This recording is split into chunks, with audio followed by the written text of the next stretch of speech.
10th class, we are continuing the topic industrialization in colonies. Lesson का नाम है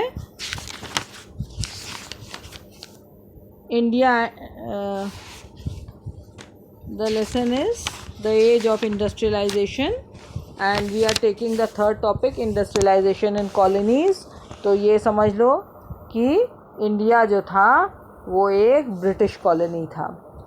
मतलब ब्रिटिश ने यहाँ आकर अपनी कॉलोनीज़ बना रखी थी और धीरे धीरे, लेकिन before the age of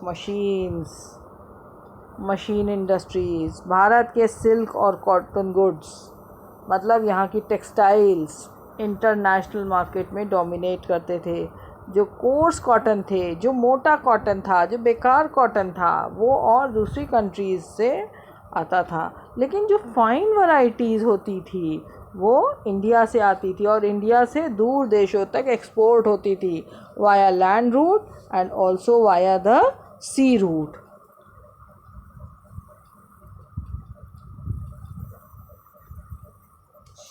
Bharat के पुराने जो प्री कॉलोनियल पोर्ट्स थे, very short question coming up. Pre colonial ports, Surat on Gujarat coast, Masulipatnam on Coromandel coast and Hooghly in Bengal. ये तीन हमारे यहाँ के प्री कॉलोनियल, यहाँ पे कॉलोनियल पावर आया उसके पहले ये तीनों पोर्ट्स थे. तो हमारे यहाँ बहुत से जो व्यापारी थे वो इंडियन मर्चेंट्स एंड बैंकर्स, ये इस नेटवर्क ऑफ एक्सपोर्ट ट्रेड में लगे हुए थे. Financing production, carrying goods, supplying exporters. जो सप्लाई मर्चेंट्स होते थे वो पोर्ट टाउन्स तक, इनलैंड रीजन्स तक सामान लाते और ले जाते थे. वो एडवांस देते थे, एडवांसेस वीवर्स को, वहाँ से वोवन क्लॉथ लेके आते थे वीविंग विलेजेस से और सप्लाई करते थे.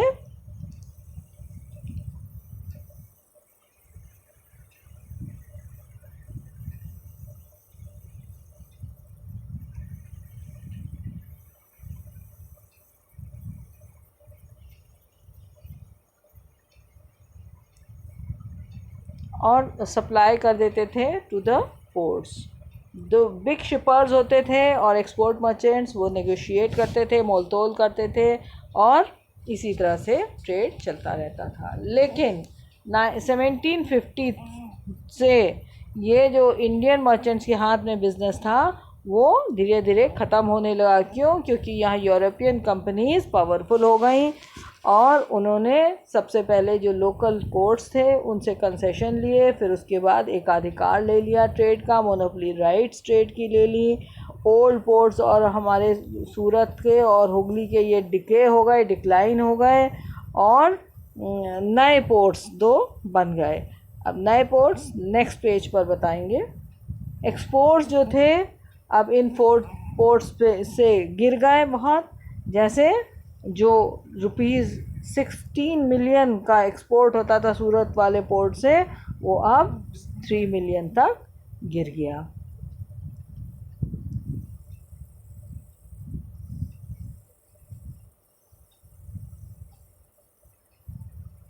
अब दो नए पोर्ट्स ऑपरेट करने लगे. सूरत और हुगली जो है डिके कर गए. Bombay and Calcutta new ports, new colonial ports. अब ये जो थे सिंबल थे, क्या, indicator of the growth of colonial power. अब ये ट्रेड इन नए पोर्ट से होने लगी और यूरोपियन कंपनीज इनको कंट्रोल करने लगी. अब देखो नेक्स्ट क्वेश्चन क्या आ रहा है. हाउ डिड दीज चेंजेस, ये जो चेंज आया कि हमारे पोर्ट्स चेंज हो गए एक्सपोर्ट वाले, तो ये कैसे, इससे वीवर्स की लाइफ पे क्या असर पड़ा. Consolidation of east India company power after 1760, इससे इनिशियली तो हमारे टेक्सटाइल के एक्सपोर्ट्स पर फ़र्क नहीं पड़ा, लेकिन धीरे धीरे क्या हुआ, इंडियन टेक्सटाइल्स पहले तो बहुत ज़्यादा डिमांड में थी यूरोप में. यहाँ तक कि जो रानी थी यूरोप की वो भी महारानी Victoria, she also use to wear, love to wear Indian clothes. पर क्या हुआ, कि जैसे जैसे हमारे यहाँ से so the company was keen on expanding textile exports from India. Before establishing political power in Bengal and Carnatic, east India Company को बड़ा डिफ़िकल्ट होता था कि यहाँ से regular supply of goods export कर सके। क्यों? क्योंकि यहाँ पे और भी यूरोपियन कंपनीज बहुत एक्टिव थी, जैसे फ्रेंच, डच,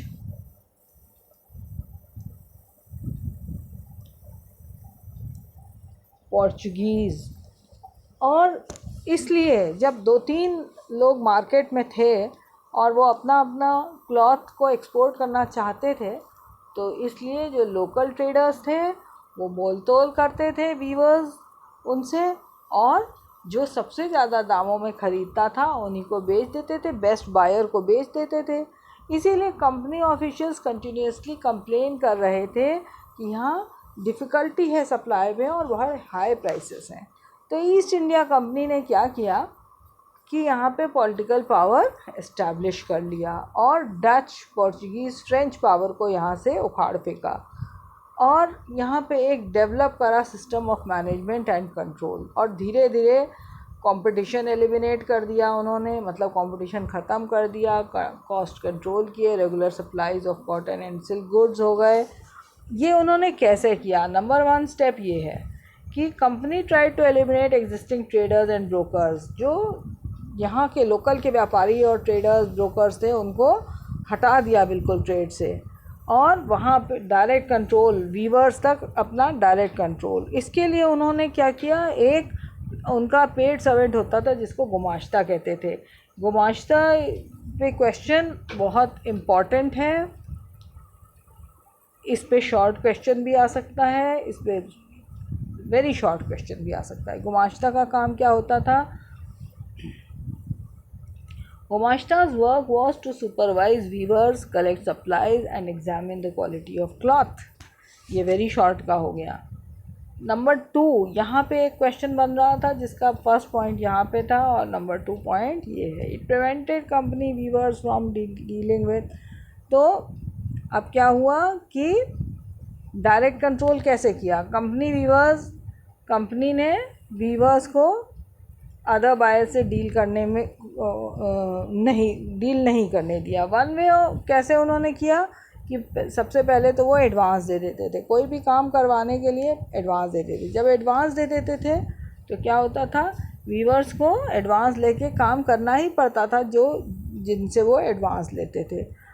और ये जो बीच वाला काम करता था वो करता था गुमाश्ता जो था, उसकी वजह से अब जो भी क्लॉथ इन लोग बनाते थे वो किसी और ट्रेडर के पास नहीं ले जा सकते थे। फिर क्या हुआ, जैसे जैसे लोन्स लेने लगे तो फाइन टेक्सटाइल्स भी बनने लगीं, और वीवर्स जो थे बहुत जल्दी से एडवांस लेते थे क्योंकि बहुत गरीब होते थे। होपिंग टू अर्न मोर, वो समझते थे कि वो ज़्यादा अर्न कर लेंगे। बहुत से वीवर्स के बहुत छोटे छोटे प्लॉट्स ऑफ लैंड थे जिनसे वो अच्छा खासा कमा नहीं पाते थे।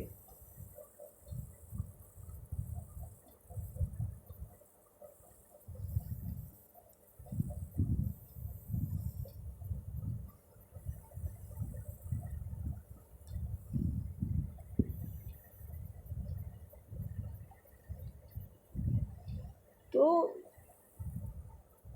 और जब वो एडवांस ले लेते थे तो उन वीविंग करने के लिए इतना ज़्यादा वो एडवांस लेते थे और इतना टेक्सटाइल बनाने का जिम्मा ले लेते थे कि पूरी एंटायर फैमिली को, बच्चों को, विमेन को, सबको इसी काम में लग जाना पड़ता था।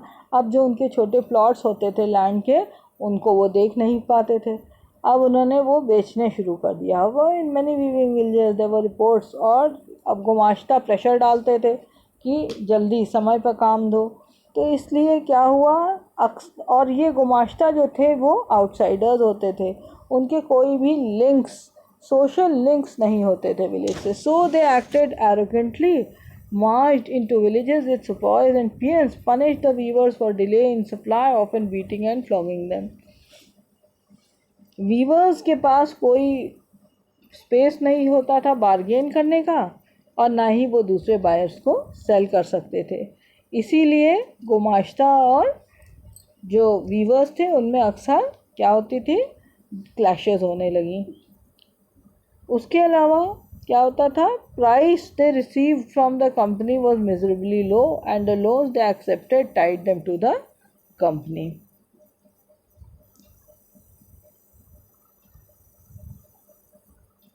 इसीलिए इतनी मुश्किलों का सामना करने की वजह से अक्सर अब वीवर्स जो है विलेजेस छोड़ छोड़कर भागने लगे और दूसरे विलेजेस में जाकर अपनी लूम सेट करने लगे। और वहाँ पर लेकिन उनके सामने यहाँ पे भी बहुत बड़ी प्रॉब्लम आ गई, और अब वो रिफ्यूज़ करते थे लोन्स, क्लोजिंग डाउन वर्कशॉप्स, और अब एग्रीकल्चरल लेबर की तरह से वर्क करने लगे। अब और नई सेट ऑफ प्रॉब्लम्स आ गई। क्या प्रॉब्लम्स आ गई? Manchester comes to India.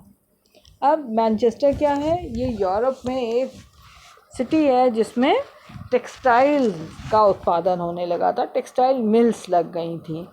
Henry पटूलो company official, उसने एक बार कहा था कि डिमांड ऑफ इंडियन टेक्सटाइल्स इतनी ज़्यादा है पूरे दुनिया में कि ये कभी भी रिड्यूस नहीं हो सकती। तब भी हम क्या देखते हैं, we see the beginning of long decline of textile exports from India. 19th century की बिगिनिंग में देखते हैं हम क्या हुआ।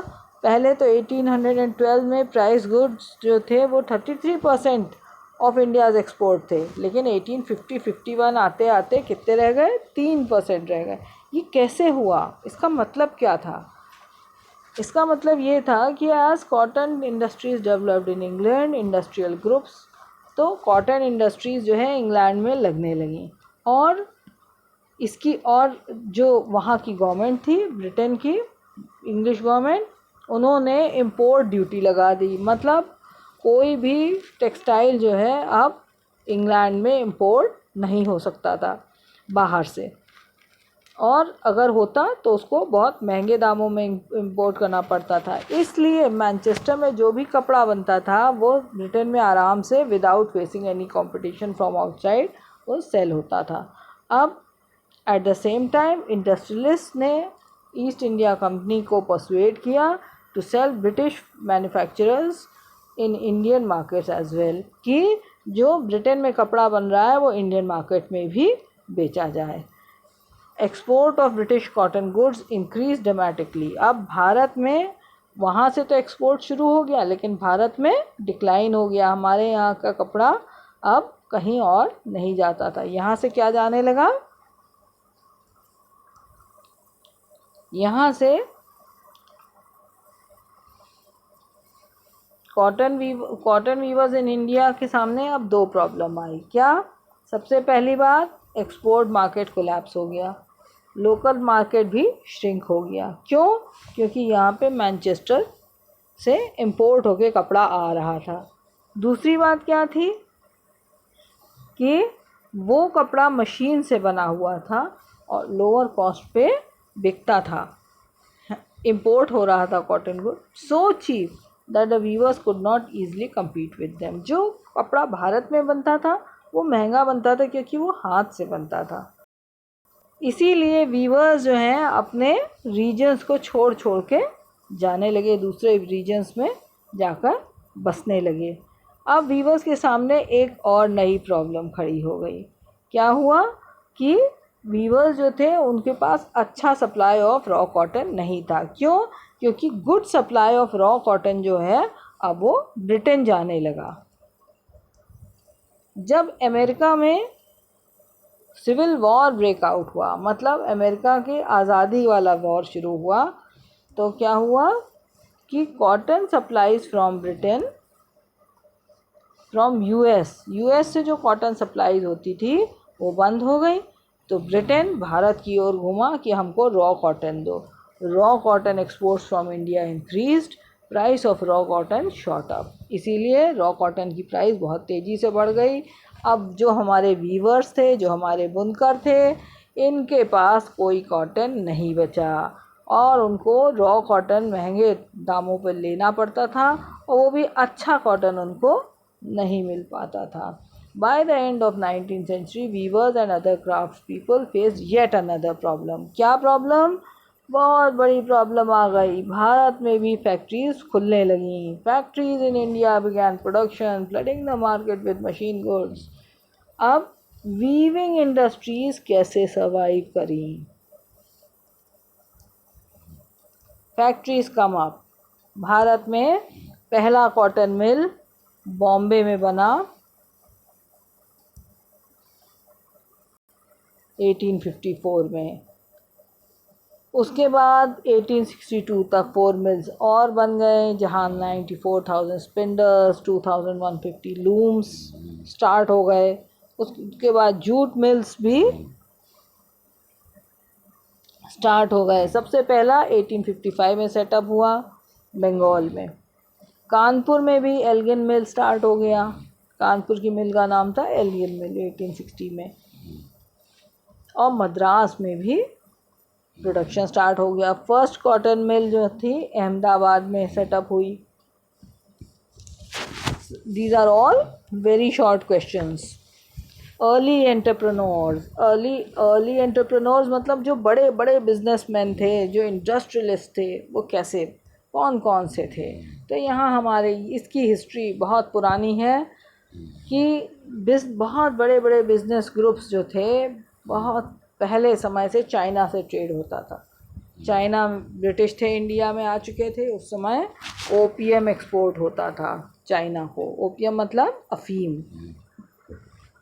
ब्रिटिश जो था इंडिया से अफीम ले जाते थे चाइना, और वहाँ से टी खरीदते थे और इंग्लैंड भेज देते थे वो। और इस ट्रेड में बहुत से हमारे इंडियंस जो है जूनियर प्लेयर्स बन गए, मतलब वो व्यापार करने लगे। उन्होंने इसका फ़ायदा उठाया। कोई फाइनेंस देता था, कोई सप्लाईज इधर उधर बेचता था, कोई शिपिंग, कोई अपनी शिप्स लगा रखता था काम पे। इसी तरह से उन्होंने बहुत पैसा कमाया चाइना से ट्रेड करके। ऐसा ही एक नाम था द्वारकानाथ टैगोर का।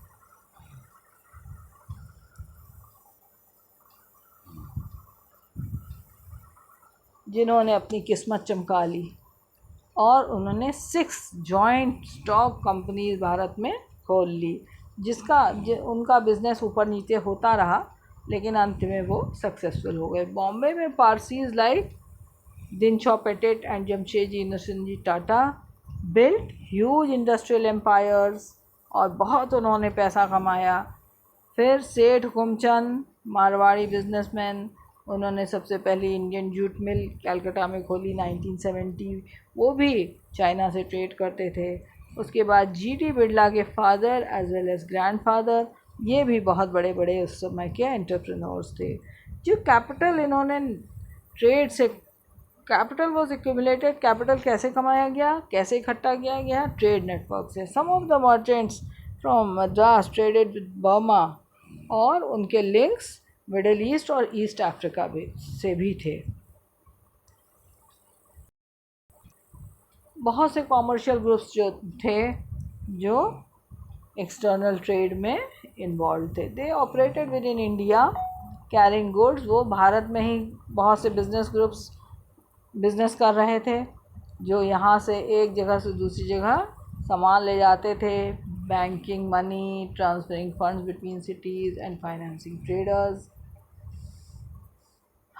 As colonial control over Indian trade tightened. अब जो ब्रिटिश थे वो भारत, इंडियंस जो थे वो इंडियन बिजनेसमैन को इतना प्रॉस्परस होता देख, इतना बिजनेस में ऊपर उठता देख के बहुत परेशान हुए, और उन्होंने अपना कंट्रोल टाइट कर दिया। अब इंडियन मर्चेंट्स के पास जो था बहुत स्पेस लिमिट हो गई। They were barred from trading with Europe in manufactured goods. They had to export mostly raw material and food grains, raw cotton, raw opium, wheat, indigo, जो कि सब ब्रिटिशर्स रिक्वायर करते थे। जब तक फर्स्ट वर्ल्ड वॉर हुआ, European managing companies जो थे काफ़ी इंडियन इंडस्ट्रीज़ को कंट्रोल करते थे। 3 बिगेस्ट कंपनीज कौन कौन सी थी? बर्ड एंड हिगलर कंपनी, ये सब वेरी शॉर्ट के answers. Andrew Yule and Jardine Skinner and company, ये कंपनीज जो थी agencies, they mobilised capital, set up joint stock companies and manage them. बहुत से एग्जाम्पल्स हैं जहाँ इंडियन फाइनेंसर्स कैपिटल देते थे यूरोपियन एजेंसीज़ को, और यूरोपियन एजेंसीज इन्वेस्ट करती थी ये मनी बिजनेस में। आखिर वर्कर्स कहाँ से आते थे? ये जो फैक्ट्रीज इंडिया में सेटअप हो रही थी उसमें कहाँ से आते थे? तो ये समझ लीजिए कि अगर बॉम्बे में कोई फैक्ट्री लगी तो उसके आसपास के डिस्ट्रिक्ट से, कानपुर में अगर कोई लगी तो उसके आसपास के डिस्ट्रिक्ट से, कानपुर के आसपास के डिस्ट्रिक्ट से आते थे।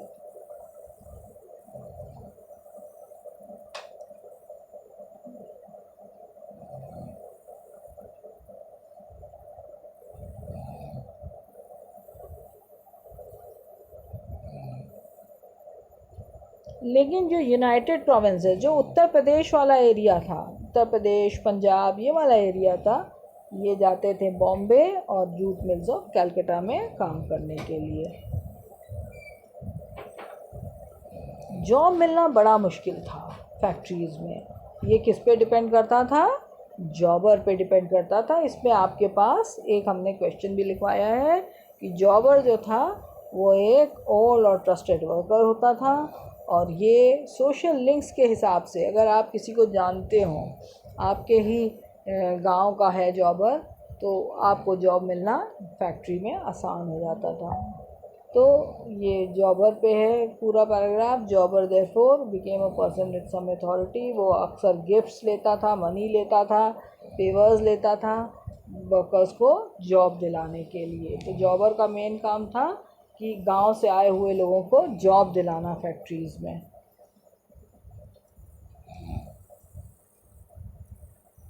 peculiarities of Indian growth.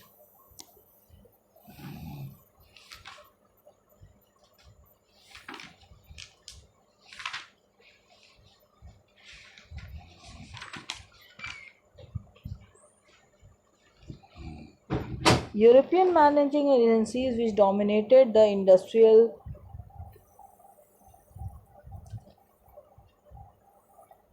Production in India were interested in certain kind of product. तो इंडस्ट्रियल ग्रोथ की क्या विशेषताएं थी कि जो यूरोपियन मैनेजिंग कंपनीज थी वो कुछ तरह के प्रोडक्ट्स ही चाहती थी, जैसे टी एंड कॉफ़ी प्लांटेशंस से टी और कॉफ़ी चाहती थी। Acquiring land at cheap rates from colonial government, they invested in mining, indigo and jute.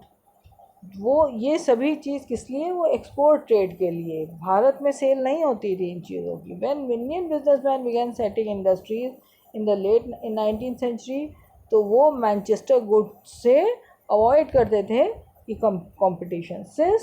क्यों? क्योंकि yarn was not an important part of British imports into India.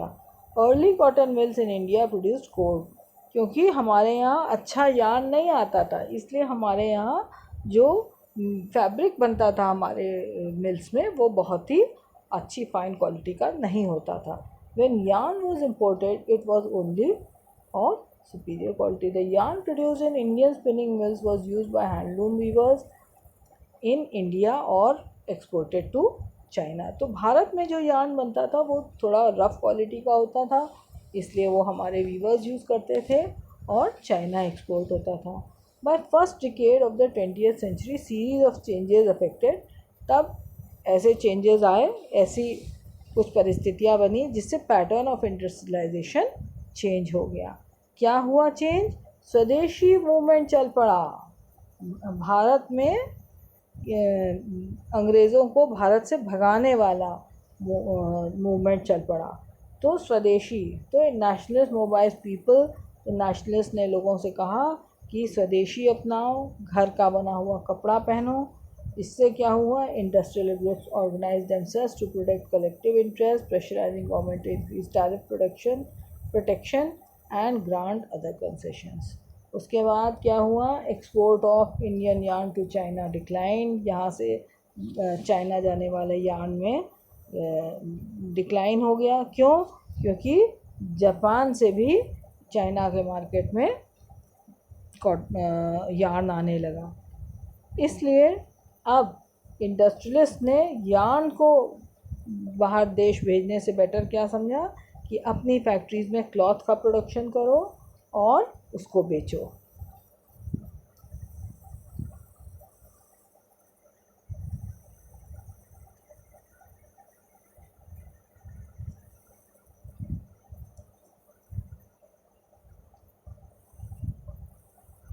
Cotton piece goods in production India double, तो है यहाँ पे cotton के goods मतलब कपड़ा बनने लगा और काफ़ी ज़्यादा बनने लगा। ये till first world war industrial growth अभी स्लो थी। जब वॉर शुरू हो गया 1914 में, कब वॉर शुरू हुआ? 1914 में फर्स्ट वर्ल्ड वॉर। कौन सा? First world war.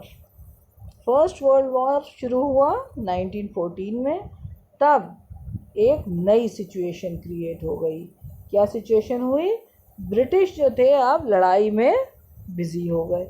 British mills busy with war production. अब और वो जो मिल्स थी वो वॉर प्रोडक्शन, वो जो नीड थी आर्मी को उसको मीट कर रही थी, उसको पूरा करने की कोशिश कर रही थी। Manchester imports into India decline. अब वहाँ से जो ब्रिटेन से यहाँ भारत आता था कपड़ा, वो उसमें डिक्लाइन हो गया। तो जब डिक्लाइन हुआ मतलब कमी आ गई सडनली। अब इंडियन मिल्स के पास बहुत बड़ा होम मार्केट हो गया सप्लाई करने के लिए। वॉर धीरे धीरे 5 साल तक चला। इंडियन फैक्ट्रीज़ जो थी, इंडियन फैक्ट्री से भी कहा गया कि वॉर के लिए कपड़ा बनाओ, जूट बैग बनाओ, आर्मी यूनिफॉर्म्स बनाओ, टेंट, लेदर बूट्स, तो हमारी और हॉर्स एंड म्यूल सैडल्स, इसलिए हमारी फैक्ट्रीज़ और नई नई फैक्ट्री सेटअप हो गई और हमारा कारोबार बढ़ निकला, चल निकला। जहाँ एक बार नहीं शिफ्ट होती थी पूरी, वहाँ मल्टीपल शिफ्ट्स चलने लगी। Many new workers were employed, everyone was made to work for longer, और ज़्यादा से ज़्यादा देर तक काम करते थे। Over the war years industrial production boom. हमारे यहाँ बहुत तेज़ी से इंडस्ट्री में सामान बनने लगा और बिकने लगा। आफ्टर वॉर क्या हुआ? अब ये मैनचेस्टर ने जो सिटी था यूरोप का, इसने सोचा कि फिर से हम पुरानी वाली पोजीशन की, हम खूब अच्छे से टेक्सटाइल बनाएं, एक्सपोर्ट करें, पर ऐसा नहीं हुआ। Never recapture it's old position in Indian market. Unable to modernize and compete with US, Germany, Japan, economy of Britain crumbled। वहाँ की इकोनॉमी बिल्कुल ढहने लगी। कॉटन प्रोडक्शन कोलैप्स्ड, वहाँ का कॉटन प्रोडक्शन गिर गया, एक्सपोर्ट गिर गया। और जो कॉलोनीज़ थी, लोकल इंडस्ट्रियलिस्ट थे जैसे इंडिया और हमारे यहाँ के व्यापारी इंडस्ट्रियलिस्ट, ग्रेजुअली उनकी पोजीशन स्ट्रॉन्ग हो गई और उन्होंने होम मार्केट को कैप्चर कर लिया। आज यहीं तक। Next lesson, small scale industries predominate. So thank you for today.